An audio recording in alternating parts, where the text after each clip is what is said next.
चिडचिडमध्ये बसू नका. तुम्ही लय भारी बसलात. तू बोल, मी आहे, तू बोल, मी ऐकतोय, तू बोल. येत नाही आपण कोणाच्या कीर्तनाला, तुझं नाव ऐकून आलोय, तू बोल. असलं ॲरोगंट मध्ये बसू नका. कीर्तनाला बसला म्हणजे फील द मोमेंट. हसू वाटलं मोठ्यान हसा, रडू वाटलं मोठ्यान रडा, नाचू वाटलं नाचा. आता ह्यांचं काही नाही, पण ह्यातली एखादी म्हणन नाचले असते ग, पण ज्याच्या संग गाठ बांधली तो गुणाचा नाही.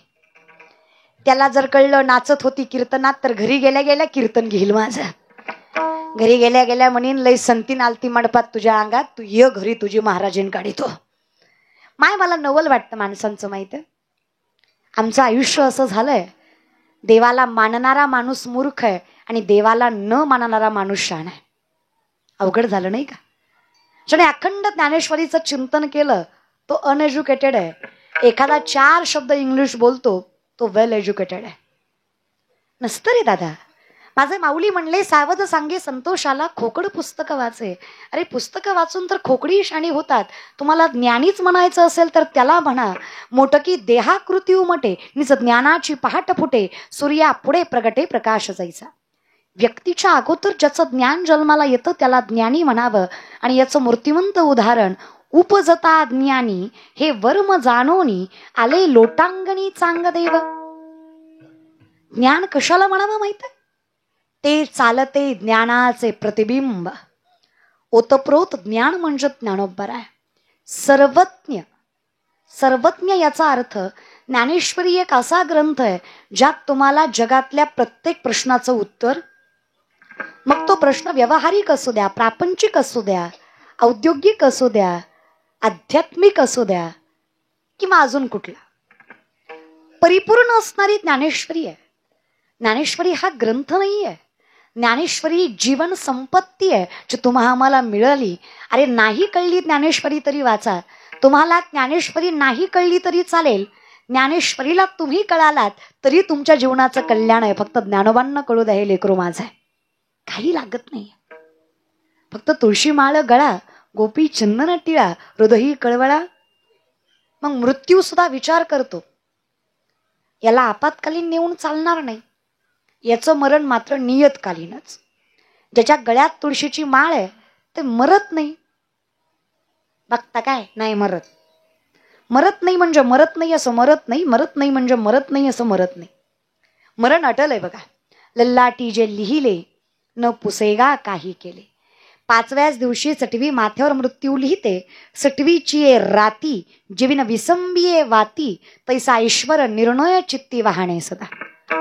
म्हणून तर जुन्या बायका 5व्या दिवशी दिवस रात्र बाळंतीन बाईजवळ दिवा चालू ठेवायच्या, किंवा माऊली म्हणतात ठेवावा.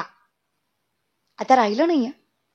पहिलं बारसं झाल्याशिवाय लेकराचं तोंड जगाला दाखवलं जात नव्हतं. 12व्या दिवशी बारसं केलं जायचं आणि त्याच दिवशी जगाला लेकरू दाखवलं जायचं. आता असं काही नाहीये. आता आम्ही इतके शिकले सवरलेली माणसं आहेत, आम्ही काय असलं मानत नाही. आमच्याकडे लेकरू जन्मलं की 3ऱ्या सेकंदाला फेसबुकला पोस्ट असते, baby it's come. Okay, like, subscribe and share. आमचं आयुष्यच याच्यावर चाललंय.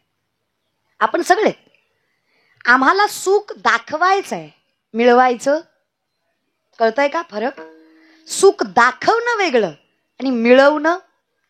संतांनी सुख दाखवलं नाही, पण त्यांच्या इतका सुखी परमात्मा सुद्धा नाही. आनंदाचे डोही आनंद तरंग, आनंदाची अंग आनंदती.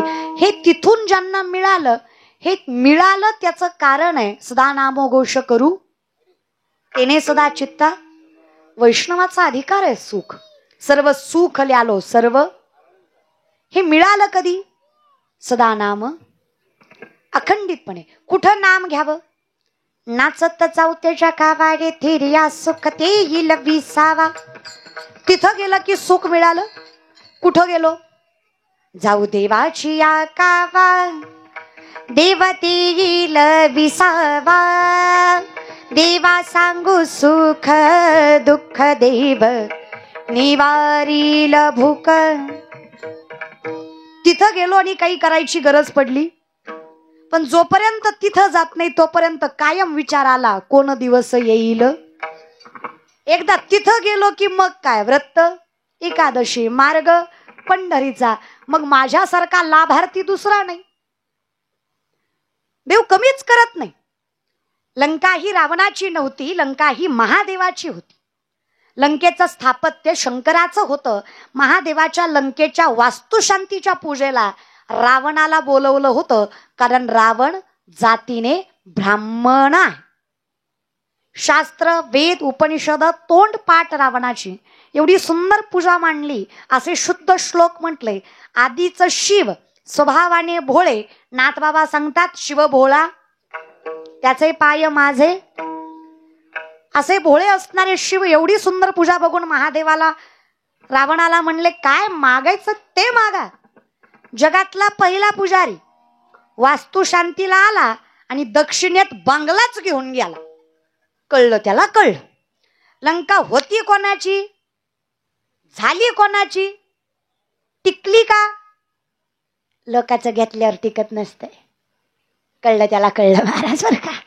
मग ते देवाचं घ्या नाही तर माणसाचं घ्या, तळतळाटाचा पैसा भोगायला भाग पाडतो. सत्य कर्माने मिळवलेली संपत्ती अखंड सुख आणि समृद्धी देते. लोकांचं वाटोळं करून आलेला पैसा तुम्हाला दुर्गतीला घेऊन गेल्याशिवाय राहत नाही, हे सत्य आहे. त्याच्यामुळं माणसाने आयुष्यात जोडून या धन उत्तम. पैसा कमवायचाच, त्याच्यात वाद. अर्थ पुरुषार्थाचं लक्षण आहे. धर्म, अर्थ, काम, मोक्ष. धर्म जर पुरुषार्थ आहे तर अर्थ सुद्धा. पैसा पुरुषार्थच आहे. नोकरी सरकारी असली, पोरगा किती बी काळा भंगारण किती बी ढोला असू द्या, बायको त्याला नाजुकन गुरीच भेटती. पुरुषार्थ आहे ना. आजकालची पोरं किती बी good looking, jawline, six pack, handsome, good nature, किती चांगला स्वभाव असला आणि किशात दमडी नसली की तुम्हाला चुकीच्या पोरीच्या सुद्धा पाया पडावं लागतं आणि तिला सुद्धा म्हणावं लागतं, भय म्हण हुदी माझे बी भय म्हण, हय म्हण. अशी भिकाऱ्यागत अवस्था होती. अर्थ पुरुषार्थाचं लक्षण आहे. पैसा कमवणं चुकीचं. कुठले संत गरीब आहेत सांगा? ज्या जगद्गुरु तुकोबांचा अभंग घेतला ते गरीब होते का? 65 लाखाची सावकारकी होती 450 वर्षापूर्वी. आत्ताचा लाख तेव्हाचा रुपया, अशा हिशोबाने 65 लाख 450 वर्षापूर्वी. 25 बैलगाड्या तुकोबांनी कर्जपत्राच्या इंद्रायणीत बुडवल्या. किती बैलगाड्या? 25. फक्त तुकोबांच्या वाटणीचे 2 भाऊ बाकी आहेत, त्यांनी त्यांच्या वाटणीचं घेतलं.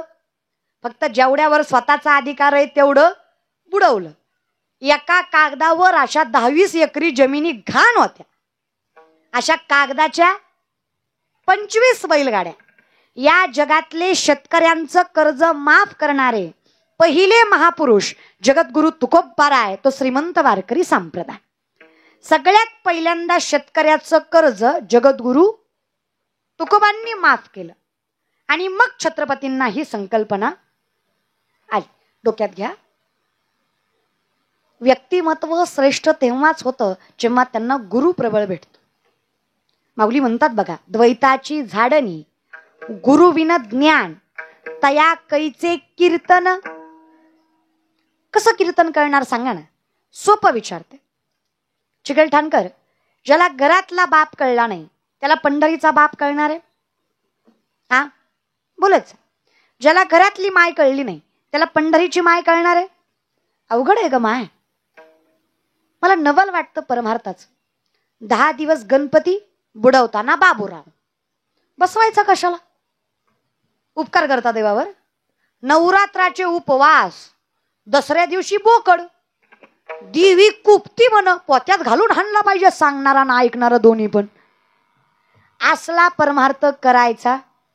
लय लोक भारी परमार्थ करतात. सोमवार गुरुवार खात नाही, बाकी दणकावून हाणतो. मग तेवढं कशाला सोडतो? तेवढं बी खायचंच की.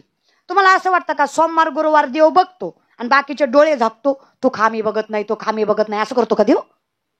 काय दादा, बरं कळत नाही असं? सगळं कळतं सगळ्याला. एखाद्यानं सकाळी मांसाहार केला, दुपारी चल म्हणाव त्याला पंढरपूरला, येईल का? येईल का? का नाही येणार? लाजल ती जीवाला. ती लगेच म्हणन महाराज आज न ग, आज खाल्लंय, उद्या जाऊ. उद्या पवित्र होता का तुम्ही?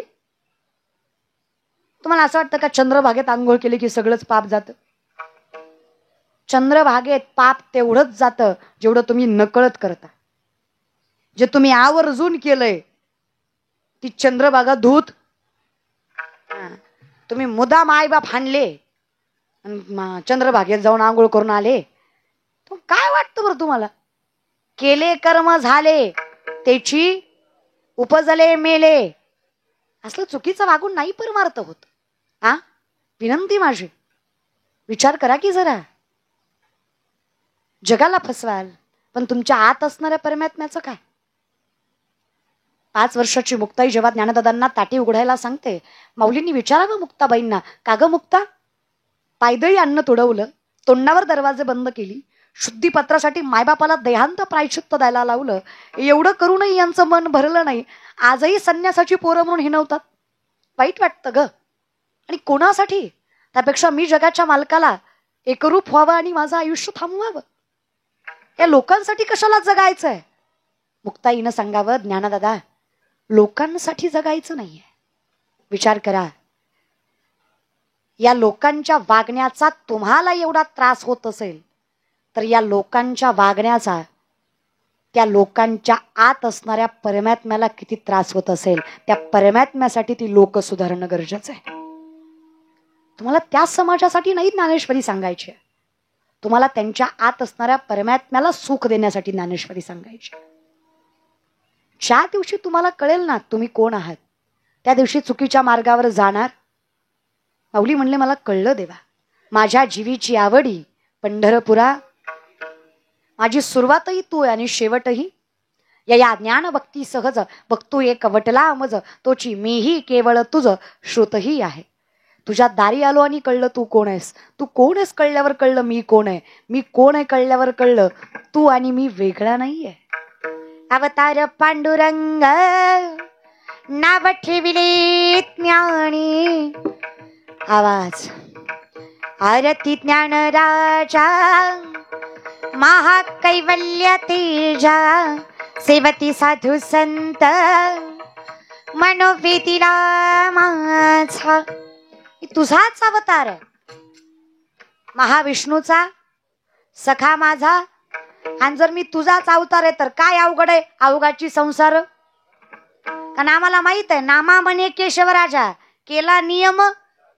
आणि जर मी तुझा अधिकार मिळवतो मग आम्हाला काय चिंता कोण दिवस येईल.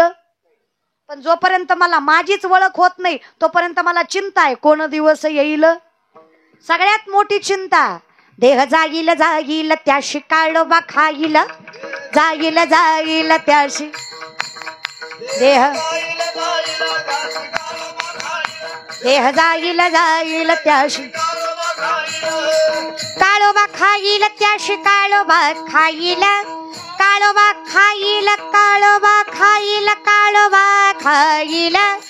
देह जाईल, देह जाईल, देह जाईल त्याशी काळोबा खाईल, देह जाईल, देह जाईल त्याशी काळोबा खाईल.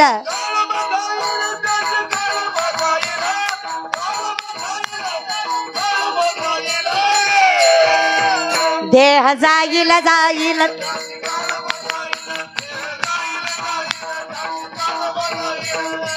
विनंती आहे, हे जायचंय, जायच्या अगोदर जागा रे भाईल जागा, आता जागा रे भाईल जागा, जागा रे भाईल जागा, आता जागा रे भाईल जागा.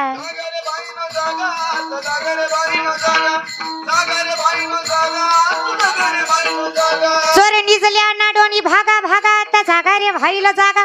चोर निजल्या, चोर काळ, काळ झोपलाय तोपर्यंत चुकवून पळा.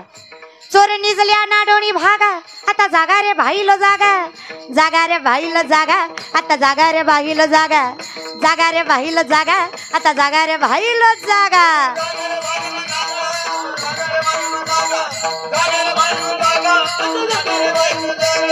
जग जोगी जाग जाग जाग जाग जाग जाग बोलती, जग जोगी जाग जाग जाग जाग जाग जाग बोलती.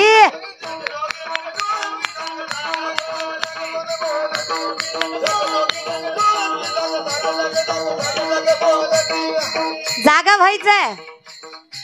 उठा जागे भारी आता, स्मरण करा पंढरीनाथा, भावे चरणी ठेवी माथा, चुकवी व्यथा जन्माच्या.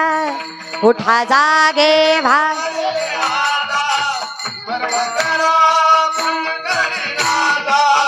भावे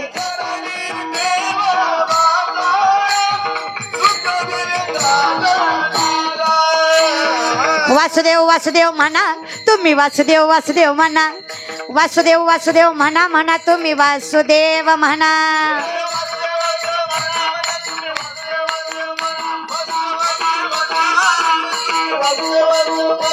कर जोडून विनवितो तुम्हा, तुम्ही वासुदेव म्हणा. कर जोडून विनवितो तुम्हा, तुम्ही वासुदेव म्हणा. वासुदेव वासुदेव वासुदेव वासुदेव वासुदेव वासुदेव वासुदेव वासुदेव वासुदेव म्हणा तुम्ही, वासुदेव वासुदेव म्हणा.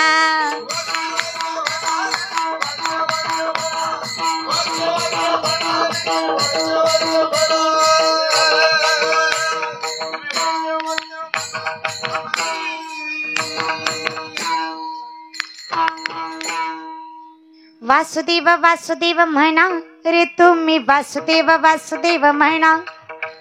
नरदेह दुर्लभ जाना, तुम्ही वासुदेव वासुदेव म्हणा. कर जोडून विनवितो तुम्हा, तुम्ही वासुदेव वासुदेव म्हणा. वासुदेव वासुदेव म्हणा तुम्ही, वासुदेव वासुदेव म्हणा. अहो पण का म्हणा? म्हणा त्याचं कारण आहे. गेलं पुन्हा फायदा, वेळ जायच्या आधी म्हणा. ज्याला जमलं त्याला चिंता नाही. पण नेमकं काय केलं म्हणजे वेळ जाणार नाही? व्रत करा. नामदेवरायांची एकादश आहे.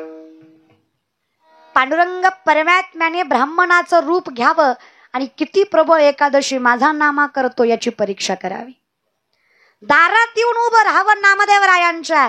आणि ब्राह्मण आहे, 4 दिवस झालं उपाशी आहे, अजून 10 मिनिटं जेवलो नाही तर जीव जाईल.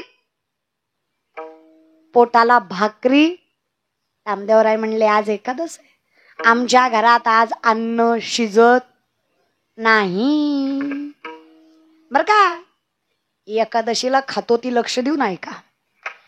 आमच्या घरात आज अन्न शिजत, आम्ही खातही नाही आणि खाऊ देतही नाही. ब्राह्मण म्हणले आहो तुम्ही खाऊ नका, मला द्या ना. नाही म्हणे, द्यायचं सुद्धा पाप आम्ही करत. एकादशीला आम्ही चपाती खातही नाही, चपाती देतही नाही. आमच्याच्याने अन्नदान आज होणार, उद्याच्याला म्हणाल ते खाऊ घालतो, आज नाही. ब्राह्मण तडफडून तडफडून नामदेवरायांच्या चौकटीवर जीव सोडतो. आणि ब्राह्मण शेवटच्या क्षणी म्हणतो, तुमच्यामुळे जीव गेला नामदेवा, ब्रह्महत्येचं पाप लागणार. आणि सगळ्यात मोठं पाप कशाचं असतं? ब्रह्महत्येचं असतं. ब्राह्मण तुमच्यामुळं मेला, ब्रह्महत्येचं पाप तुम्हाला लागणार. नामदेवराय म्हणले ब्रह्महत्येचं पाप फेडल, पण एकादशीचं पाप फेडणं आपल्याच्यानं शक्य नाही. हे पाप कसंही फेडतो, पण एकादशी मोडून जमणार. पुढच्या 10 मिनिटात तर ब्राह्मणानं विठ्ठलाचा अवतार घेतला. म्हणे नामदेवा, उगच तुम्हाला मी निष्ठावंत म्हणत नाही, अहो ब्रह्महत्येचं पाप मस्तकी घेतलं, पण माझी एकादश मोडू दिली नाही. अजून काय सामर्थ्य भक्तामध्ये पाहिजे सांगा? एवढं व्रत ज्याला जमलं त्याला येणा जाणा फेरा. पुढे अमृताच्या, अमृत याचा शब्दशः अर्थ करायला गेलं तर अखंडितपणे मोक्ष, ज्याला जन्म मृत्यू नाही. पण वैष्णवाचाही तोच अधिकार आहे. काळाचेही काळ लढिवाळ विठ्ठलाचे. का फार सामर्थ्य दादा. वैष्णव झालात ना, नका जाऊ तया कावा नामधारकाच्या शिवा, जे सुदर्शन चक्राभोवती अख्खी पृथ्वी फिरते अशा बापाची लेकर आहेत, तुला घाबरणार नाही बाबा. मग त्याच्या दारात न सांगता जायचं नाही. त्यांच्यासाठी वाड वेळ झाला उभा वैकुंठा श्रीरंग, त्यांच्यासाठी पांडुरंग आहे, आपलं काही काम नाही. त्यांना काय चिंता कोण दिवस येईल. ज्यांचं व्रत एकादशीचं आहे, मार्ग पंढरीचा आहे, त्यांना देहाची काळजी. बघता इसे जाना जे देही गेले आशा पाश, ते चिंताच नाही करत आहे.